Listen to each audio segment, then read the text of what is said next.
Bonjour à tous, bonjour les amis béliers. Je commence cette série de tirages par vous pour le mois de juillet 2020. On va voir ce qui se passe avec le tarot sans plus tarder. C'est parti.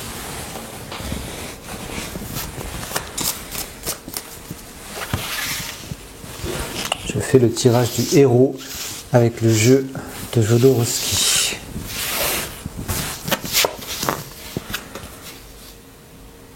Qu'est-ce que j'ai fait? C'est ça, oui. Hop.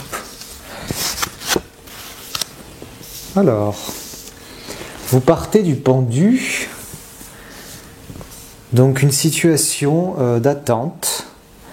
Vous décidez de vous arrêter un moment, après peut-être une période d'agitation. Ce que je ressens, les béliers, vous sortez, enfin, ça fait un moment que vous êtes sortis de votre anniversaire, il y a quelque chose qui se calme, qui s'est calmé depuis peu. Et en juillet, qui demande encore à se reposer, à profiter du début de l'été peut-être, pour ensuite se diriger vers une activité à nouveau avec l'impératrice. Vous revenez dans votre énergie un peu primaire, d'aller de l'avant, d'être dans des projets, de regarder vers l'avenir comme elle le fait, d'étendre sa communication, son charme, son charisme. Alors de suite ce qu'elle regarde avec les arcanes mineurs, l'impératrice. Le roi de bâton, hop, un roi de bâton à l'envers qui la regarde, je vais le laisser comme ça, non, il doit être à l'envers. Elle regarde le roi de bâton qui symbolise son pendant masculin, c'est un peu elle, hein, si on le met à l'endroit, c'est un peu l'impératrice, sauf que c'est un masculin qui la regarde avec son bâton, avec son désir, comme un couple qui se fait face. Il n'y a pas quelque chose de l'ordre du dominant-dominé, c'est juste se mettre en miroir face à quelqu'un dans une relation qui nous renvoie à notre propre énergie. Je ne sais pas si ça parle.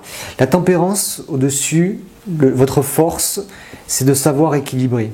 De savoir équilibrer les choses, de savoir faire preuve de bonne communication. Des fois, l'impératrice c'est pas l'experte de la communication, même si c'est la carte de la communication, vu qu'elle est dans l'expansion. La tempérance a une énergie plus douce de concilier deux extrêmes, de concilier peut-être ce pendu, cette impératrice, avec les arcanes mineurs. Voyons ce qu'elle équilibre, ces deux parts. Le 7 de coupe, son apport émotionnel au monde avec une tentative physique. Comme si on est arrivé au bout d'un sentiment, d'une émotion que l'on met en œuvre dans le monde. Et on veut tenter une nouvelle expérience physique qui se place du côté de cette impératrice très physique, très action, très désir. Une tentative dans ce domaine-là, une nouvelle approche sexuelle, une nouvelle approche terre, vous voyez ce que je veux dire, qui fait l'équilibre avec une émotivité arrivée à un stade spirituel assez avancé, en 7. Les obstacles dans ce cheminement. Nous avons le pape qui regarde le chariot. Attention à trop d'autoritarisme. Attention à vouloir mener une barque, à vouloir mener un chariot, les choses qui n'avancent pas, de vouloir imposer quelque chose avec une sagesse supposée, parce que les choses n'avancent pas à votre rythme, comme vous le voudriez. Trop lentement. Le chariot en contre, là, les choses n'avancent pas assez rapidement. Le pape aimerait mieux maîtriser ce chariot, lui conseiller d'aller plus vite. Accepter, tout simplement accepter, les amis béliers, une énergie plus de tempérance, plus pendue, où tout ne va pas trop vite, où chaque chose en son temps et à son rythme. Dans vos grands projets d'avenir, d'impératrice, qui elle veut aller très vite vers ce roi de bâton, vers cet homme peut-être, ou cette femme, ce beau couple plein d'attirance, plein de désirs physiques.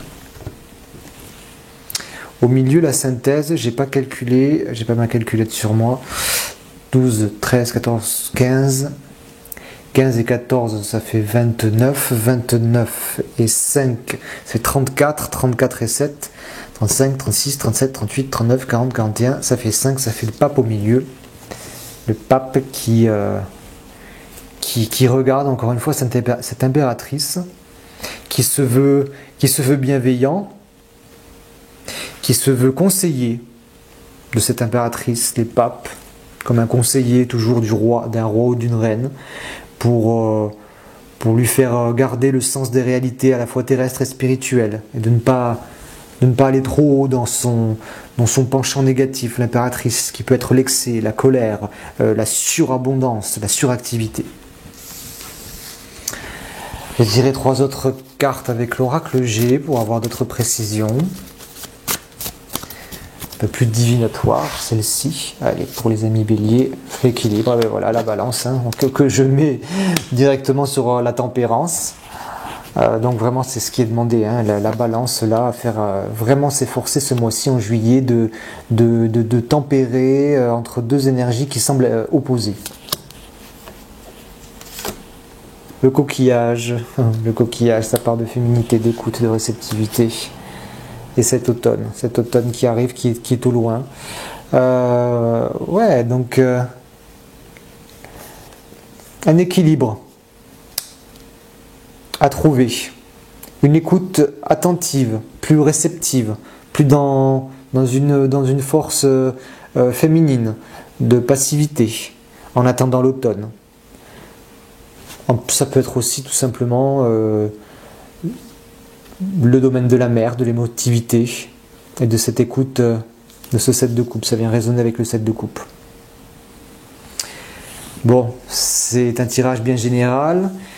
Si vous avez des questions vraiment personnelles pour votre situation, je me ferai un plaisir de vous répondre. Vous avez un petit lien d'inscription et de réservation dans la description de la vidéo. Et j'aurais vraiment à cœur de vous éclairer le mieux possible avec mes ressentis et avec ce que je sais du tarot de Marseille. Dites-moi ce que vous en pensez, comment vous ressentez tout ça. Likez, commentez, abonnez-vous à la chaîne si ce n'est pas déjà fait. Je vous dis à très bientôt les béliers, très bon mois de juillet.